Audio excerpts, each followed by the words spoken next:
Hello and welcome to Think Share. My Zach. I'm here to bring to you and thinking about, sharing about, talking about, reading about that doesn't belong in math class. Subscribe. I came down to visit the house I grew up in today. He was doing a burn.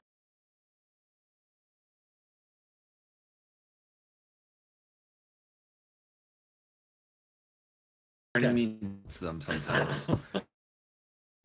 Just burning old tree branches. Yes, wood from my house. So I came out to help my dad out with it, and so I wanted. He hasn't seen a music video yet, so today I am going to be showing it to him, and you guys get to see his reaction live along with me at the same time. Have a better position because you'll get to see his face versus I'm going to see the side of his head. So first off, if you were to write, if son was going to write a rap video about a thank wall that he has in the back of his classroom, Hmm. what do you think you might expect out of the video? Uh, I don't know, something that sounds rappy.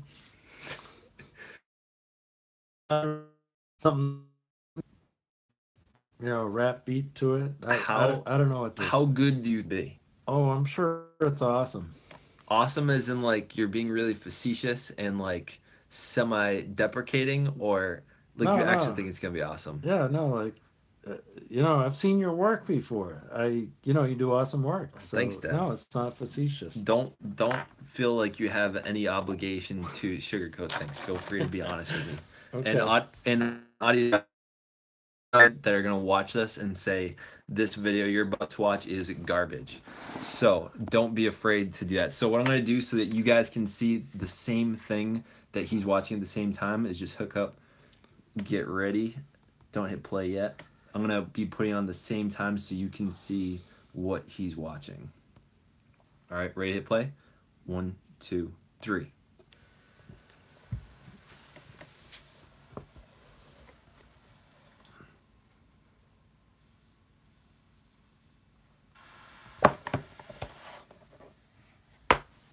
Turn the volume down.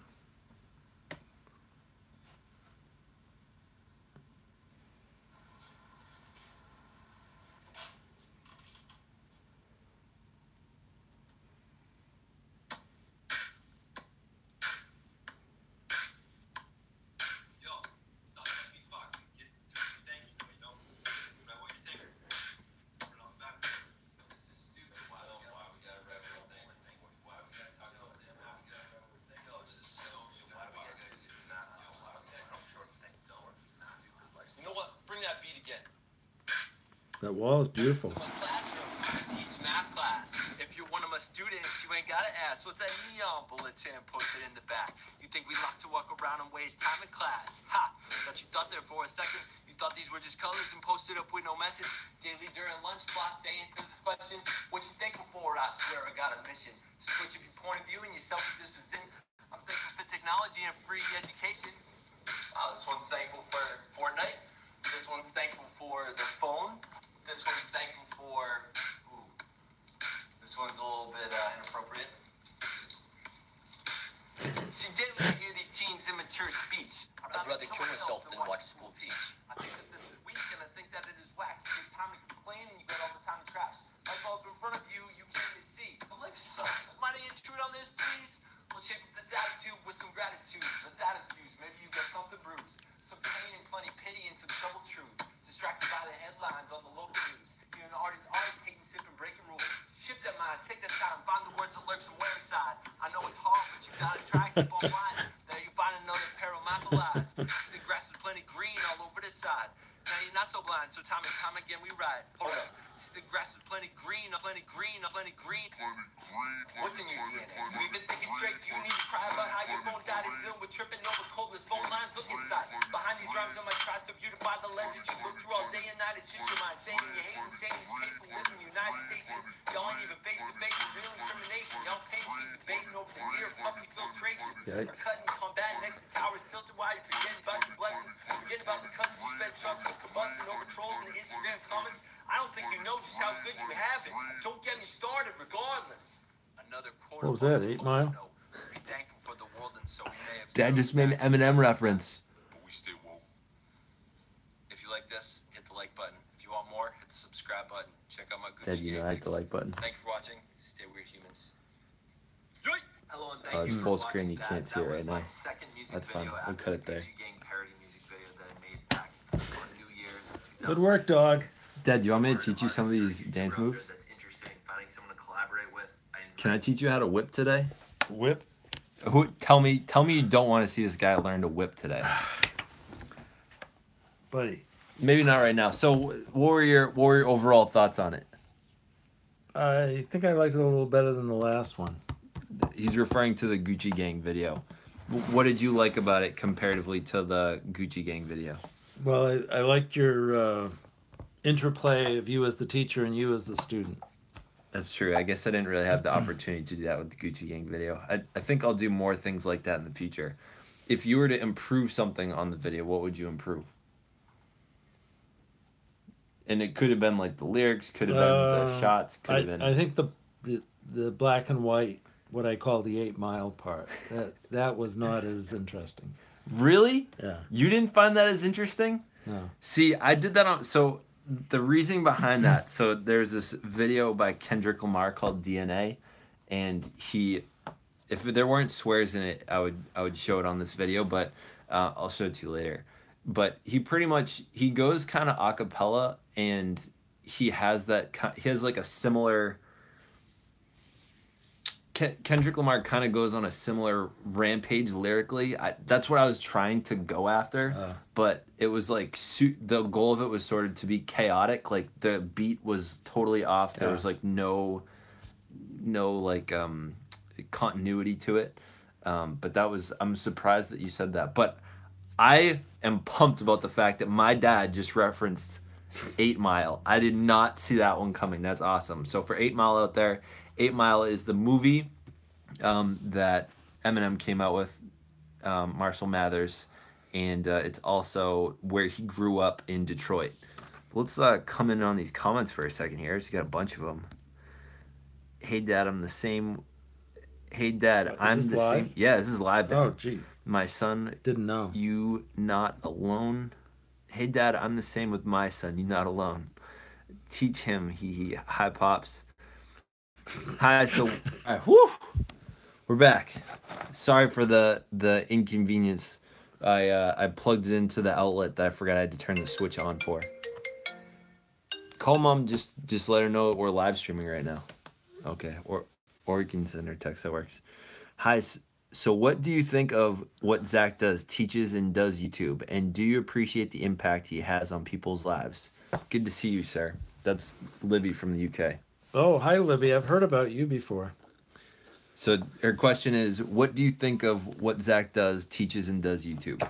Well, I always tell people I have one son, but he's spectacular. You know, I guess I grew up in the family of... Again, Mom called his phone. We should have just picked up on that one. Either way. Yeah. Oh yeah. So to answer Libby's question, yeah, I you know, I say I had one son and he turned out spectacularly. I guess I can claim credit, but I'm not sure how he turned out this way. It was a surprise to me as anyone. Oh, it was a surprise to you? Yeah. Nice. Yeah, but you know, a really, really pleasant surprise. Thanks for asking, Libby. I'm with your dad about the black and white. Maybe I'm too old school. Michelle's also a teacher. No, you're not too old school. I watched your video. Have to watch it a second time. Hello. Hi, Dad. Nice to meet you. Free my life meeting you. All right, those are the current questions. Well, nice to meet you all. So, Dad, one of the things let's go through some of these lyrics. So one of the things I point out is really that I think a lot of people our age, or like in the age group that I teach, are often not quite thankful enough for the things that are right in front of them. So the other night, my mom had me kind of go through some of the lyrics. Now, did you have a hard time understanding what I was saying in some of it? No, I think I did. But with songs, you know, you almost expect not to understand everything. So, you know, what can I say? So I said, We like to walk around and waste time in class. Ha. That's what you thought there for a second. You thought these were just colors and posted up with no message. Daily during lunch block, they answer this question: what you thankful for? I swear I got a mission. To switch up your point of view and your selfie disposition. I'm thankful for technology and a free education. So what do you think is one of the things that millennials or Gen Zs that they have sort of the hardest time being appreciative for when you think to yourself, wow, like kids these days, they should really be thankful for this. What do you think they take for granted the most? And this could be include Yeah, like my age group as well. and I don't necessarily think it's generational. I think we, when we're kids, we're a little, self-absorbed, that's, I don't say that to be insulting at all. I think we were just as self-absorbed as, young people are today. So, I'm not knocking anyone, but when you're young, it's sort of about you, and actually it should be anyways. So it's not, you know. But we sort of, and it's because as a young person, we don't have the perspective to really get that we, just living in America, unless you've traveled abroad, you kind of don't get everything that you have here. And what's like one of the things that we now I know you've traveled the world a bit. What are some of the things that you really recognize that you're glad to have here?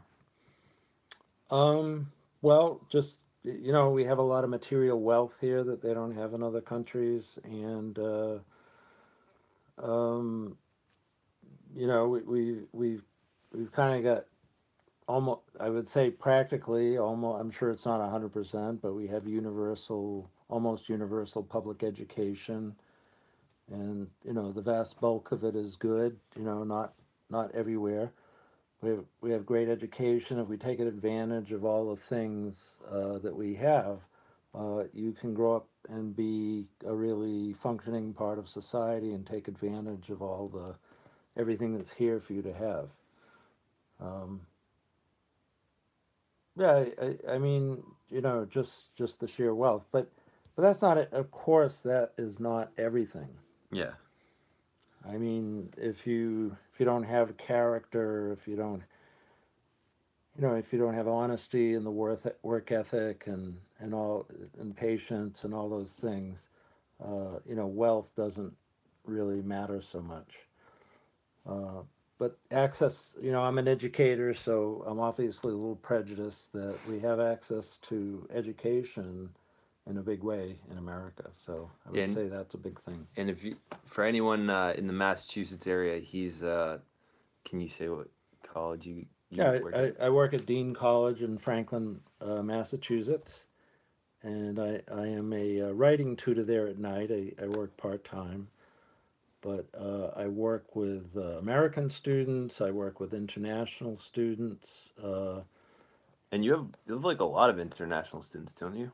Yeah, we have a lot of international students at Dean College. They kind of, it's a nice small college where there's like small classes and lots of support. And somehow there's a grapevine overseas that they know to come here, and they get their feet wet learning in an American college. Because for instance, if you're in China or Japan, they believe in a lot of rote learning, just memorizing things and just being lectured to. So I would imagine it's, I've had one or two students mention that they really enjoyed the interactivity in an American classroom. But I just have tremendous, I'm actually in awe of students that can come from a country with,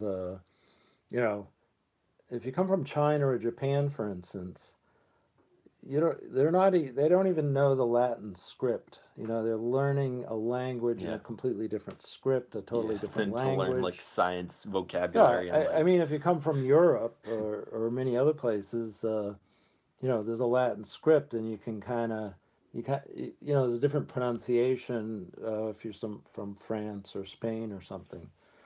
But I'm just in awe of these students, and they're very responsible. They many of them come over. They're a little insecure about their English skills, and they really get a chance to improve them over 2 years. And then typically they go on to a big university, University of Michigan, University of California, Yeah. all sorts of places they go to. And I love working with them. I enjoy one of the best kept secrets in education. I work in a place where students come to me when they want to.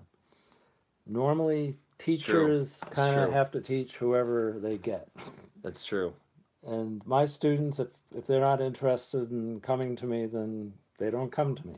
So you're pretty much only working with students that want to be there and want to take on the advice or the coaching that you're about to give them. Yeah, and it doesn't mean that they enjoy it necessarily, but at least they're willing to do it, and they know that they need the help, and they're willing to do it. And I have a passion for writing, so because it took me many. I tell my students I have no aptitude for writing. I had to learn it the hard way. Yeah. Very, very hard way. It took me years to really learn writing, but once I really got it, I kind of have a passion for it, and that's why I love my job, because I get to teach what it is I'm passionate about. And to share with you all something that's really inspired me that I got to watch my dad do as I was growing up was so me and him have not always seen eye to eye when it comes to writing. One thing I've learned is I know I will likely get frustrated trying to work with him on writing because I'm more about finishing it. He's a really good writer, and he takes his time on things. And as many of you know, perfection's not really my thing. I just like finishing stuff. So over the years, I've had a really hard time like working with him because he wants to really get it perfect. He wants to do it well. Can I just amend that a little bit? Sure. I would not say I was into perfectionism, but to me, that's the craft of writing.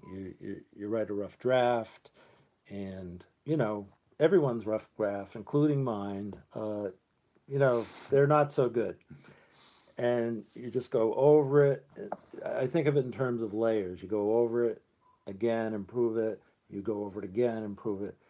And really, the gift of being a good writer is not that you can actually write well, believe it or not. I mean, that sounds strange, but the gift of a good writer is knowing what you want it to look like in the end. And if you keep improving it until you get it to that state, it'll look great, it'll sound great, and you've written something well. But I can't do it in one. I certainly can't do it in one shot. It usually takes me a long time to just sort of keep revising. So it's not about perfectionism at all. It's just getting it to sound articulate. I mean, that's how I think about it. Got that. So what I was gonna say, and I went off a little tangent, was one of the things that's been really inspiring watching him. And so many of you know that I have a pride flag up in my classroom. And one of the things I grew up with was my dad would actually go into, for any of you that are local, you've heard of the Sun Chronicle or the Foxborough Reporter. He's written letters to the editor defending the rights of gay people, gay marriage, people that have, there have been rants out there that I think people have gone on in the paper, which to me, I think to myself, like, I'm so used to seeing people like go on these like really mean, ignorant, like closed-minded rants online, but to think about seeing it in like a newspaper or something, and for an editor to put it out there. Now, they're not swearing and they're not carrying on quite like they do on the internet, but my dad has how many letters would you say you've written? Well, over the years, probably a few dozen. It's through a local. The reason I like 20, 30, 40, something like that. Something like that. The reason I like to write to the Sun Chronicle. It's based in Attleboro, Massachusetts, is because, and people may not know this, if you write a letter to the Boston Globe, chances are they won't accept it because they only have a certain amount of room, and probably 100,000 people read the paper, and it's very competitive to get your letter published. Mm-hmm. But if you go to a small regional paper, like our town newspaper or this Attleboro paper in Greater Attleboro, they will publish just about every letter you send in. So for me, it was more gratifying to have every letter that I wrote to be published, rather than have 1 out of 50 published by the Boston Globe. And so one of the really inspiring parts, I mean, I want to say like one of the landmark moments I remember from growing up with this is you received a letter. I don't know if it was for like a holiday or something, but you received an anonymous letter in the mail just thanking him for what he does in the paper. And I think that, Yes, it was nice. I haven't gotten any hate mail, which I love New England. People may disagree with me and so on, but we live in a part of the world that says live and let live, and I actually got a couple of thank you calls and a note or two, over the years. Not too many, but it really makes your day when it made all the writing and revising worthwhile. Because sometimes I spend, kind of like Zach here with his videos, I could actually spend hours and hours and hours crafting a very small letter. yeah, and it might not even be less than 500 words, right? Well, the maximum is 350. 350. So And I try to be shorter than that. Yeah. So, because even 350 seems almost too long. yeah, he pulls words out that I've never heard of. He makes me feel very lacking in the academic field. Let's come back to some of these comments. All right. Mom and Dad raised a great grounded son. What things did you all do to have such an impact? Well, I think my wife would say, and I would agree with her, that we just raised Dak up to have integrity. You talk to your audience about Landmark. Not much. Okay. Well, anyway, just in general, we talk. We always wanted Zach to have integrity. To be an honest person, and to have a work ethic. I'm not sure I saw that so much in high school, but I was definitely an underachiever in high school. It definitely came through in the end. And yet, I always marvel. He was in the National Honor Society, which always leaves me scratching my head how he did it. Why? Because your grades never seemed that good. I mean, they weren't great. They were like, but that was mostly B's, right? I think you got in under the wire. But for whatever reason, he was in the National Honor Society, so I have to acknowledge that, even though I wonder how it happened. Because he just told you himself that he was not an overachiever. For sure. So sounds like, to answer your question, it was integrity was sort of what was one of the cornerstones, you would say, that really allowed for the growth. Absolutely. And of course, as we were both teachers, so we're always watching his education. But so there was sort of the yin and the yang. He was in the underachiever, but he had two parents that were sort of monitoring the whole time. Now, and this is before you had access to grades 24/7. You had progress reports and you had report cards, right. And that was it. Yes. Versus these were in the olden days. Back in the early 2000s. I like how calm the conversation is between you two. Most just interrupt and not really listening to what each other has to say. Thank you, Free Me Life. Yeah. Thank you for acknowledging that. It's brilliant to see a dad and son like this bonding. Thank you. Enjoying life at 48. What financial tips do you have for students? I'll let you go first.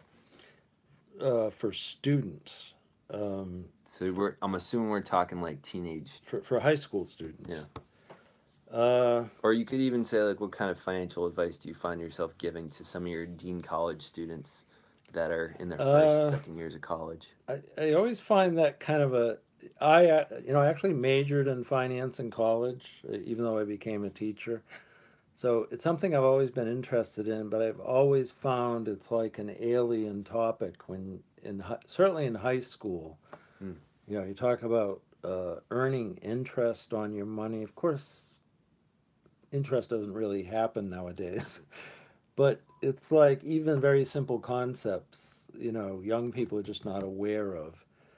And I don't really know how to go beyond, say, you know, when you start living your own life and you start having, earning a paycheck and having finances of your own. I would just say, be very conservative with your money. Uh, I never wanted to be in debt, so I would just say probably one firm rule is never charge things on a charge card unless you have the money in the bank to make the payment. So just don't use credit cards. Well, that for some people that's if they can't handle a credit card and they always feel like it's like they have to go out and buy something and they don't have the money in the bank. Hmm. For them, they probably shouldn't have a credit card. Mom's calling. You can answer it. Hey, Mom, you're on live stream. We're on live stream, honey. Yeah. Of course. Okay, bye. Oh goodness, are we gonna be in trouble? No, we'll be fine. Yeah, so I would just say probably that's the one thing that you can.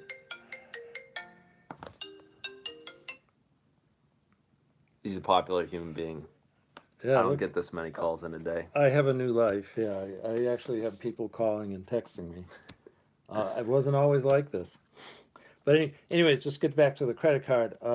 Yeah, just be very conservative with them. Because the thing people typically do when their finances get out of control is take on too much borrowing. Yeah, and I would say that one of the problems that I've fell in my past happened like 2014 was I was about to go back to school for my master's, and as I went into it, the only way I could pay for I didn't qualify for financial aid or any kind of student loans. I'd already maxed out or something, like they wouldn't let me borrow any more money, so I had to use cash to pay for my tuition for my master's, and so the rest of my living expenses we put on a credit card, and I dug in about $4,000 worth or something.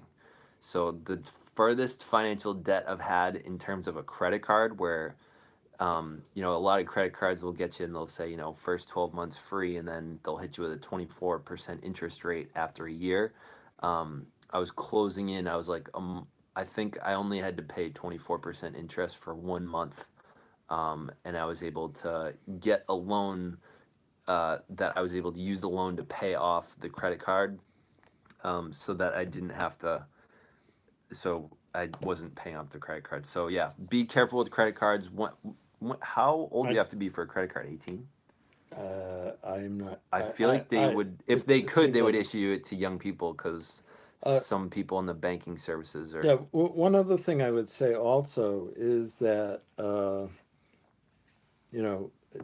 sometimes people just want to spend money on the next thing that looks interesting, and I've always been a saver, and I know some people don't like to do that, but when you save your money, I always feel like there's always something up in the road ahead that's really compelling. And for me, it's always like, oh, this is what I really want or need, and I'm glad I didn't fritter away on small things. There's always something ahead that you need your money for. You could be talking about you need a car at some point, if you want to have a down payment on a house. So saving money, a lot of people get a little impatient, don't want money sitting in the bank, but I say it's security. Well, you may not think you're getting anything for it, but when you have money in the bank, it gives you security. Like knowing that, if the car suddenly needs a repair, you can take care of it. And one thing I would say is when I was in high school, I was pretty spoiled when it came to money because I didn't have much to pay for, and at the same time, I didn't have a job. So if you're in high school, I would say one recommendation I would have is if you care about money and you have a job, have financial goals for yourself. And that could be long term, it could be short term, but have something that you're thinking when you're not. If you can think ahead and say like, I'm going to be probably earning about $400 this month.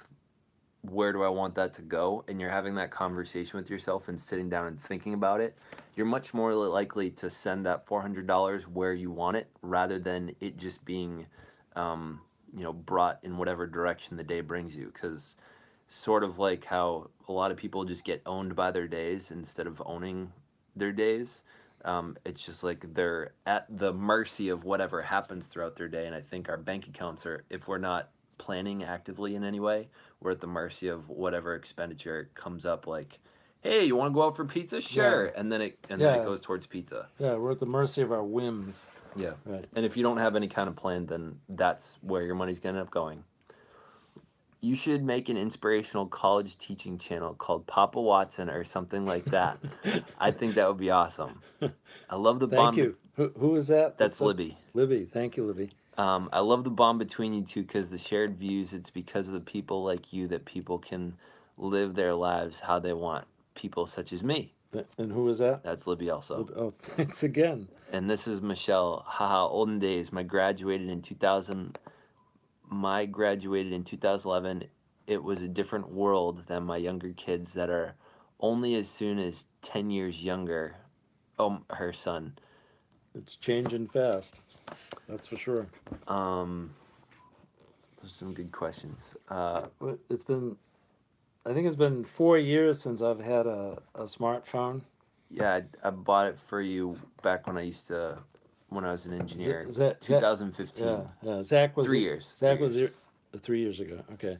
Yeah, Zach was irritated that whenever he'd call us, I had a flip phone. It was always turned off. So he got me this. In many ways, it changed my life. How so?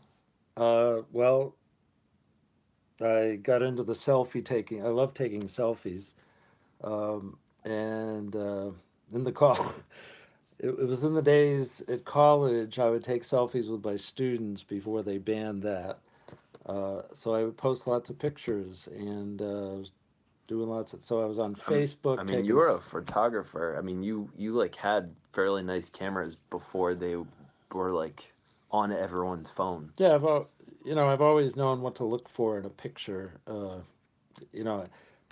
But the thing was, it changed my life because I started posting so many things on Facebook, and I started building up my friends. I know I'm old, so but I think Facebook has moved on to an older demographic, so it's normal. It's because everyone sort of glommed onto it. I think the young people said, "Oh, do I want to be involved with this anymore?" Yeah, I would agree with that. But I think I have. Well, it's funny. I tell my wife, "Oh, I got 600 friends," and she says, "Oh, you think they're all, real friends?" I said, "No, I get it." Libby said we should take a picture right now and put it on Instagram. So we're gonna have to put it on Instagram after live stream since it's on my account. So I wish you could do selfie version. Oh, we can just use that. That's what we're gonna do. The hard part of portrait mode is that you can't quite tell if you're about to hit it. All right, smell, Dad. Did it work? It's still pretty good despite the fact that our faces are cut off. The cropping was iffy, but it's good. We'll take it. Thanks for the suggestion, Libby. Any other question? I'm trying to think of other things that I want to talk about. But the goal there. Oh, I would love to teach you how to whip. Would you like to learn a dance move? Do I have to learn it today? You don't have to. Okay. You don't have to do anything today. Yeah. No, I'd be happy to, but just not today. All right. Well, you guys will have to tune in for a future where I will teach my father how to whip or I suck at name, but maybe, just probably how to whip or something. Maybe how to milli rock, but I'm not really good at that either. So until next time, Dad, do you know what to say at the end of the videos? Don't say it yet. Oh, yeah. So unless you have any other questions, throw them in the comments. What would you like to see me do with my dad? I've been dreaming for the past couple months of my dad putting an axe through a 12-pack of Coca-Cola because I was in pain watching him take down so much high fructose corn syrup in the past couple months when I was living here. but he has made some recent changes in drinking a lot of water. I'm on water now. Before you can go, can you please? Yeah, I can do that, Libby. So that'll be coming out in the near future as well. But thank you for watching. If you liked this, give it a like. If you want more, subscribe. If you want notifications every day I come up with something new, hit the bell. Thank you for watching, and Be weird. oh yeah! Bye, humans.